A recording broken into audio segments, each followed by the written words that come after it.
영혼을 성장시키는 책 소개방 영성 책방입니다. 오늘은 케빈 드영의 나는 왜 이렇게 바쁠까? 나는 왜 이렇게 바쁠까? 두 번째 시간입니다. 앞에 첫 번째 시간에 우리 이 책에서 371 순서로 소개가 되고 있는데요. 3이라는 것은 세 가지 분주함의 위험 요소, 즉 기쁨, 마음, 영혼을 빼앗긴다.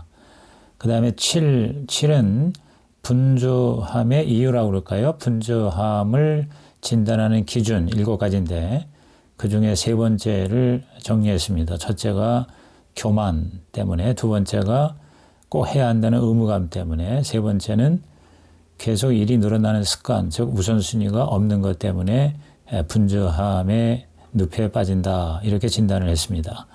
이제 네 번째부터 시작이 됩니다. 분주함에 대한 네 번째 진단은 자녀에 관한 것이다. 자녀가 우리의 왕이 되어서는 안 된다는 것이다. 부모가 자녀의 미래를 온전히 책임질 수 없다. 부모로 살면 바쁠 수밖에 없다. 특히 현대는 자녀에게 올인하는 시대가 되고 있다. 어린이 제국이라고 부를 정도다. 그야말로 아이들이 시작이고 끝이다. 알파와 오메가다. 그런데 분주의 문제를 해결하려면 아이들에게 덜 휘둘려야 한다. 우리는 완벽한 부모라는 신화에서 벗어나야 한다. 자녀 양육에 관한 잘못된 믿음 중에 하나는 양육이 아이를 만든다는 것이다. 그러나 실제로 양육보다는 천성에 의해 아이들이 더 많이 좌우된다는 사실을 알아야 한다. 자녀들이 받는 양육 방식의 차이는 아이들이 어떠한 성인으로 자라게 될 것인지에 대해 그렇게 큰 영향을 미치지 못한다. 부모가 자녀들을 위해 할 수 있는 가장 좋은 일 중에 하나는 덜 허둥대고 덜 지치는 방법을 찾는 것이다.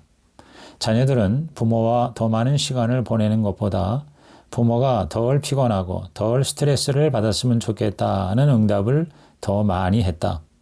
아이들은 부모의 가장 큰 약점으로 분노 조절을 꼽았다.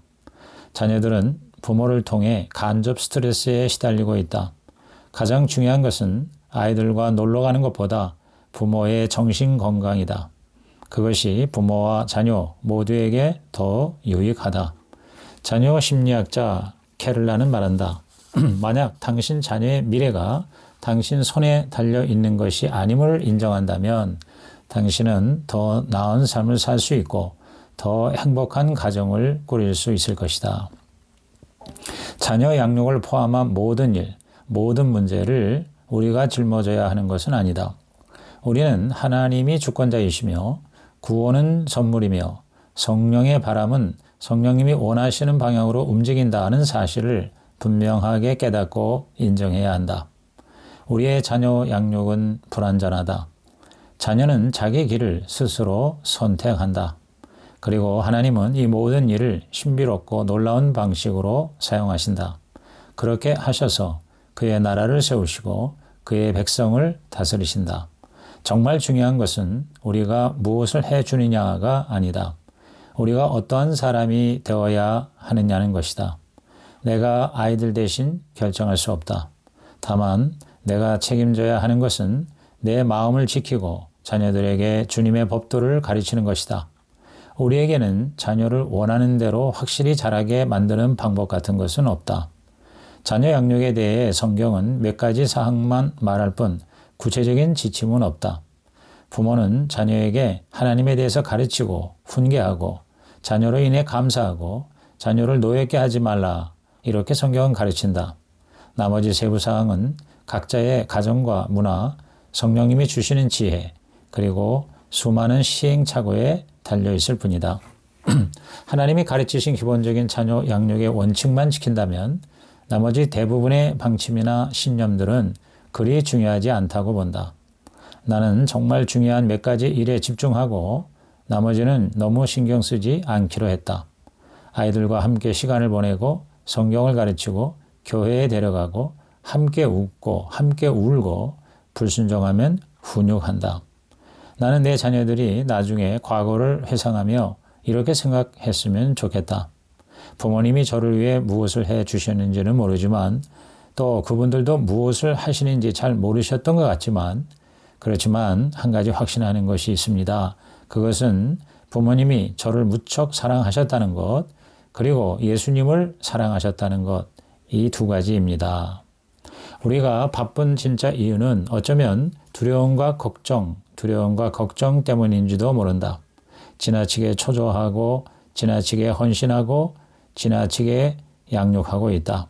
그리고 이러한 것들이 우리의 사람을 불필요하게 복잡하게 만들고 있는 것 같다. 물론 자녀를 돌보기 위해 바쁘게 사는 것은 피할 수 없다.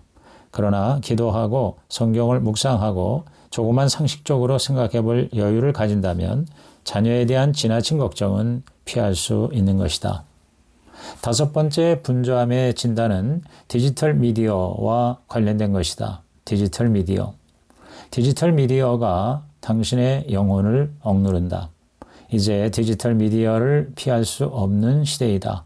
디지털 의존도가 높아짐에 따라 새로운 성장을 이루는 부분도 있지만 새로운 위험 요소도 증가일로에 있다.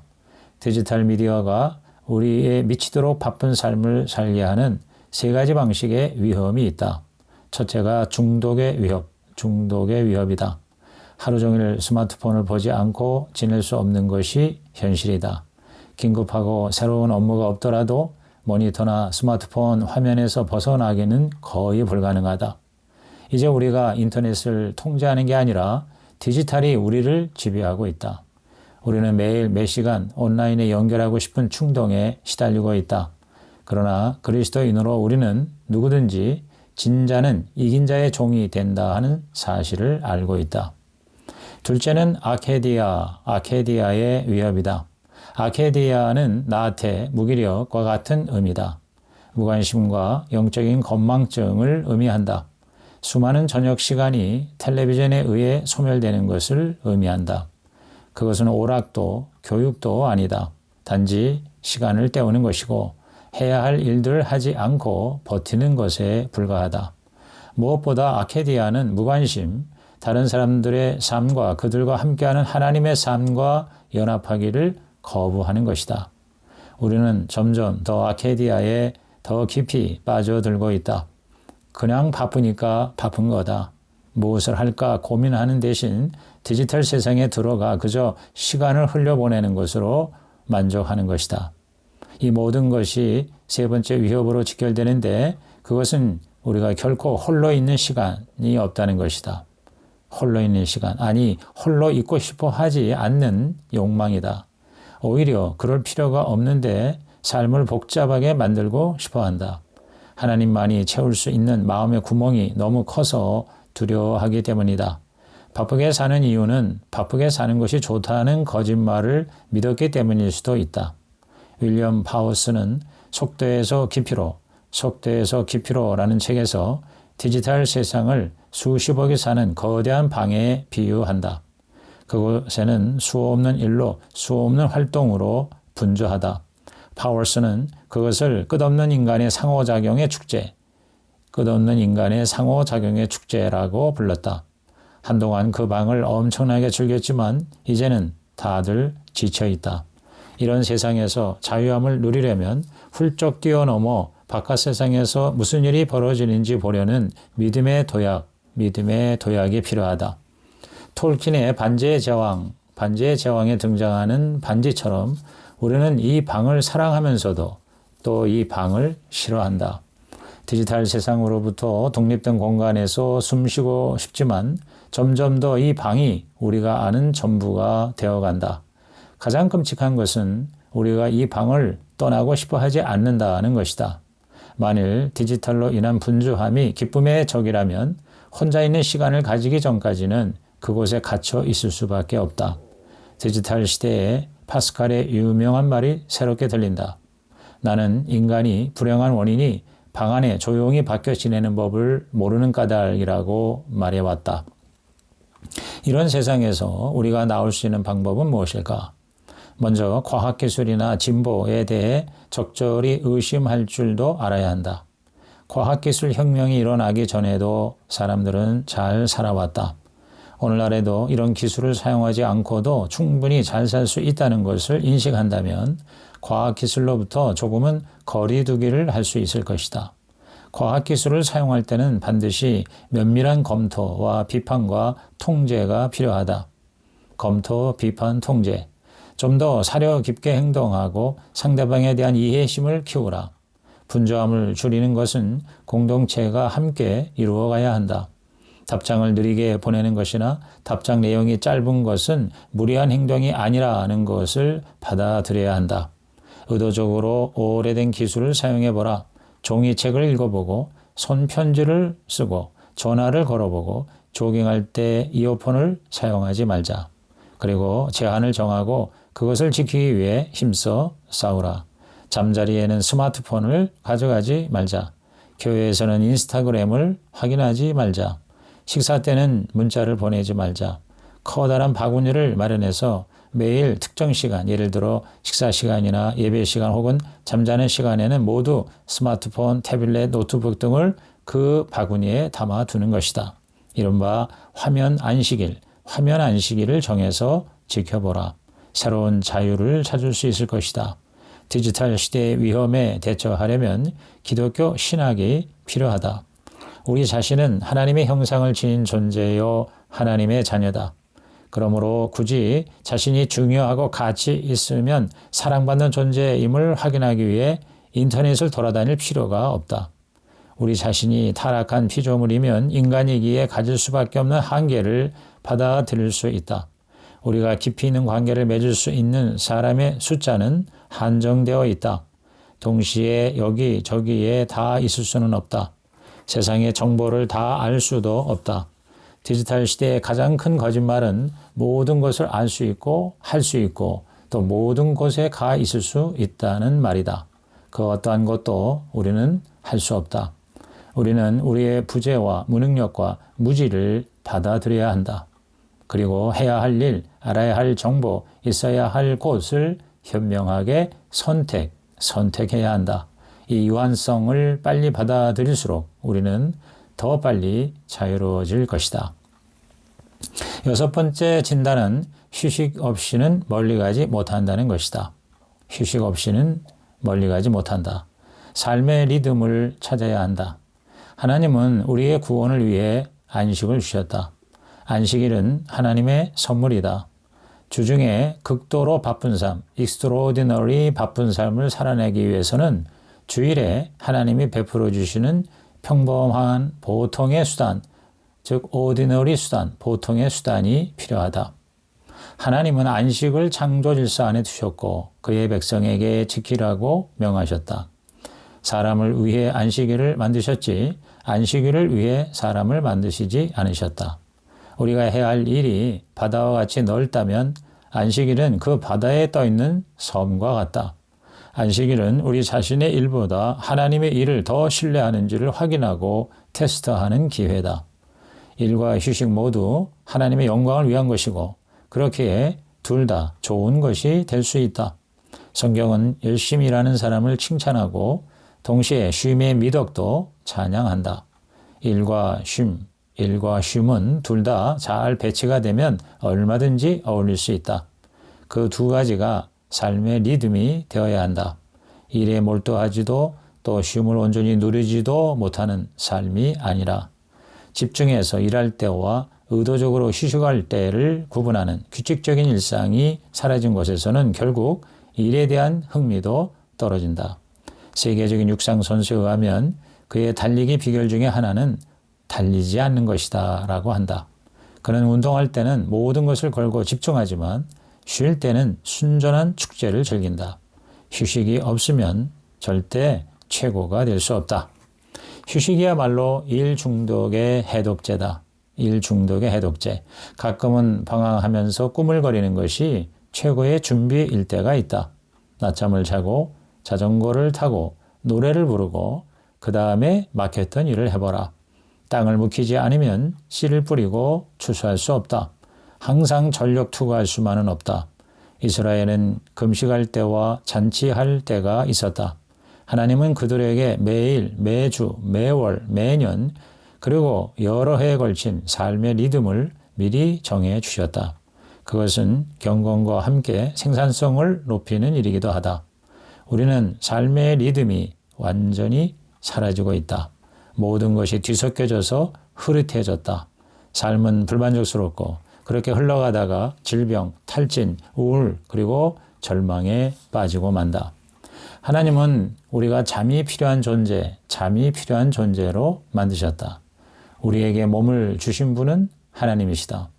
만일 우리가 오랜 시간 잠을 자지 않는다면 몸은 상하고 정신은 피폐해진다. 하나님은 우리를 이처럼 유한하고 연약한 존재로 만드셨다. 하나님은 인생의 3분의 1을 꼼짝없이 하나님만 의지하고 아무것도 하지 않고 잠을 자며 지내도록 만드신 것이다. 잠을 자는 것은 하나님, 당신을 믿습니다. 제가 없어도 아무 문제 없습니다. 라고 고백하는 것과 같다. 잠은 하나님의 선물이다. 하나님은 사랑하시는 자에게 잠을 주신다.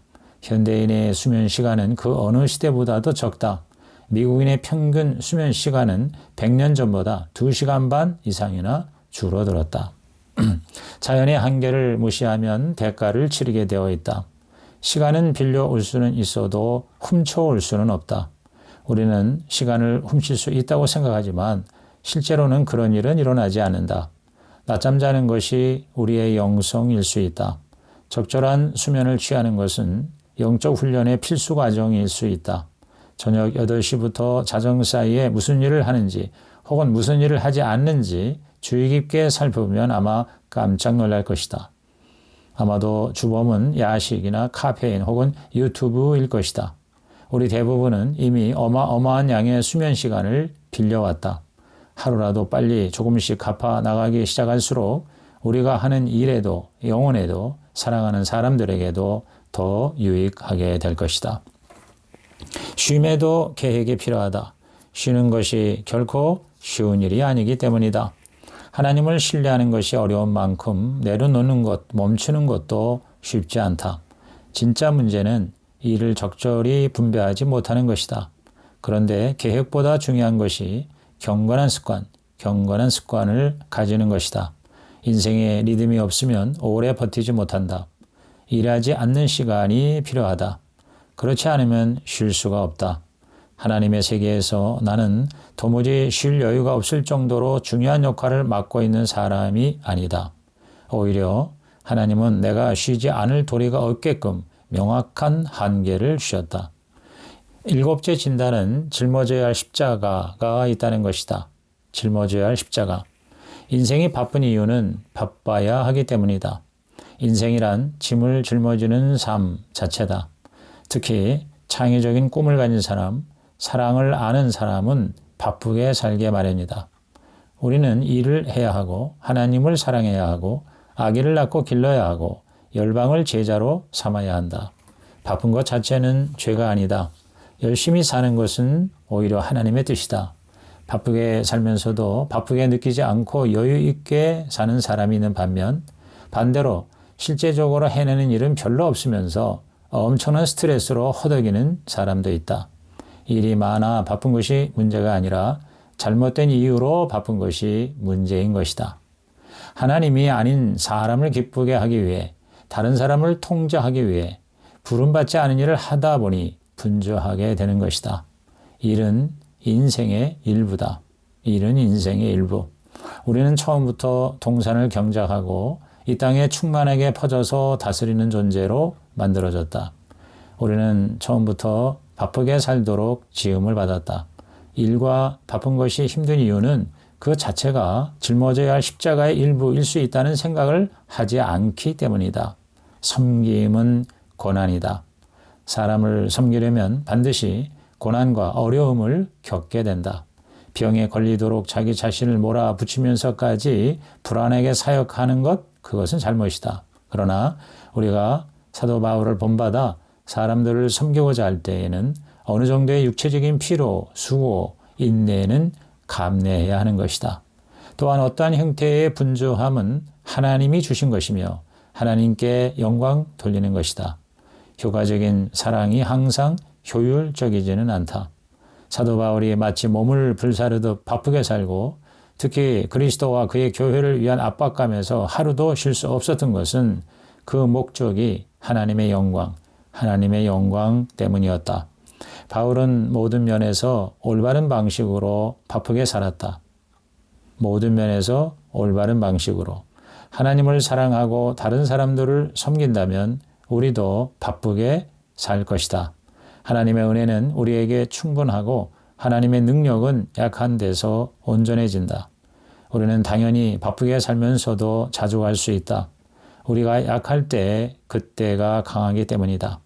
혼란한 가운데에서 하나님이 당신을 붙들어 지탱하게 하신다는 사실에 놀라지 말고 잊지 말라. 지금까지 우리는 분자함에 대해 피해야 할 3가지 위험 요소와 확인해야 할 7가지 진단 기준을 살펴보았다. 분자하면 기쁨이 사라지고 마음이 무너지고 영혼이 부패해지는 3가지 위험이 다가온다. 분자함의 진단 기준들은 첫째, 교만하여 너무 많은 일을 하려고 하는가? 둘째, 하나님이 원하지 않은 일에 대해 과도한 의무감을 가지는가? 셋째, 우선순위 없이 닥치는 대로 하는가? 넷째, 자녀가 왕이 되고 있는가? 다섯째, 디지털 미디어에 빠지고 있는가? 여섯째, 휴식 없이 삶의 리듬을 깨뜨리는가? 일곱째, 섬기기 위한 십자가의 고난을 무시하는가? 등의 7가지다. 이제 남은 한 가지는 371 중에 마지막 남은 모든 분자함에 대한 한 가지 처방이다. crazy busy, 즉 미친 듯한 분주함을 해결하기 위해서 꼭 해야 할 한 가지는 무엇일까? 그 해답은 누가복음 10장에 나오는 마리아와 마르다의 문제를 해결하신 예수님의 처방에 달려있다. 마르다는 좋은 것에 매달렸지만 마리아는 가장 좋은 것을 선택했다.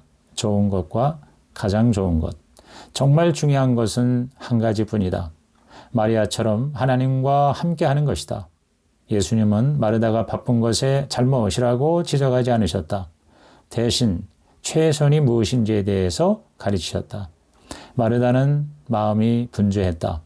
어떤 잘못은 없었지만 더 나은 것에서 멀어진 것이다. 예수님께 배우고 예수님과 함께하는 최선의 시간은 인생의 최우선순위에 둘 때에 비로소 가능한 것이다. 우선순위가 핵심이다. 우선순위가 핵심. 지친 몸을 이끌고 정신없이 하루하루를 살아내는 삶에 지쳐있고 삶의 질서를 회복하고 싶다면 딱 한 가지, 하나님의 말씀과 기도에 집중해야 한다. 거룩한 습관으로 예수님의 발 앞에 앉는 것보다 삶을 더 평온하게 만들고 질서 있게 하는 실천사항, 이보다 더 중요한 것은 없다. 날마다 그리스도와 함께하는 시간을 우선순위로 삼는 것만큼 그리스도에 대한 우리의 헌신을 잘 보여주는 일 없다. 인간은 거짓된 동기를 가지고도 얼마든지 복음을 전할 수 있다. 책을 쓰고 명연설을 하고 부지런히 선한 일을 하는 것처럼 보일 수 있지만 가룟 유다가 될 수도 있는 것이다. 자신만의 골방에 들어가 하나님 앞에 자기 영혼을 쏟아놓지 않은 한 진지한 사람이 될 수 없는 것이다. 나쁜 습관을 가장 효과적으로 바꾸는 방법은 더 나은 핵심 습관, 키노트 헤비트에 집중하는 것이다.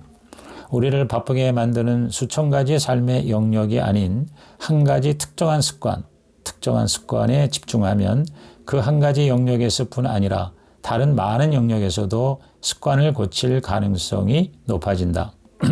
예수님의 발 앞에 앉는 것이 가장 좋은 일이라고 믿지 않은 한 우리는 우선순위를 바꿀 수 없다. 예수님의 발 앞에 앉음으로 우리는 더욱 예수님을 닮아가게 된다. 경건한 삶이 뒷받침되어야만 우리 사역에 동기와 인내, 겸손과 기쁨, 사랑과 열정의 은혜가 넘칠 수 있다. 날마다 나의 부족을 인정하고 주 예수 그리스도의 은혜를 묵상하며 매일 그분의 말씀에서 회복의 지혜를 받아들일 때 주님으로부터 받는 은혜를 사람들에게 힘있게 전할 수 있는 것이다. 우리는 바쁘게 사는 것을 싫어한다. 그러나 반드시 바꿔야겠다고 여길 만큼 충분히 싫어하지는 않는 것 같다. 바쁜 일상이라는 저주와 싸우려면 더 강력한 방법이 필요하다. 병자를 고치고 귀신을 쫓아내고 복음을 전하고 자비를 베풀고 정의를 행하더라도 예수님의 발 앞에 앉지 않는다면 우리는 진정으로 꼭 해야 할 한 가지를 놓치고 마는 것이다. 누군가를 돕는 것보다 중요한 한 가지는 바로 자신이 먼저 말씀으로 가르침받고 영적으로 채워지는 것이다. 하나님의 말씀과 기도를 위한 시간을 일관되게 만드는 것이 출발점이다. 분주한 일상에서 벗어나게 할 수 있는 유일한 힘은 바로 예수님과 함께 하는 것이다. 예수님과 함께 하는 것. 피곤한 것은 잘못이 아니다. 압박감을 느끼는 것도 잘못이 아니다. 혼란의 시기를 겪는 것도 잘못이 아니다. 충분히 피할 길이 있는데도 그러지 못해 가슴을 치고 후회할 만큼 어리석은 잘못이 하나 있다. 바로 예수님을 충분히 소유하지 못해서 누구도 원하지 않는 혼잡하고 분주한 삶을 사는 것이다. 크레이지 비지, 즉 미친 듯이 바쁜 문제를 해결하는 유일한 한 가지 길은 더욱 예수님께 가까이 가는 것이다. 예수님이 유일한 해답이시다. 이상으로 케빈 드영의 나는 왜 이렇게 바쁠까? 크레이지 비지의 요약 리뷰를 마칩니다.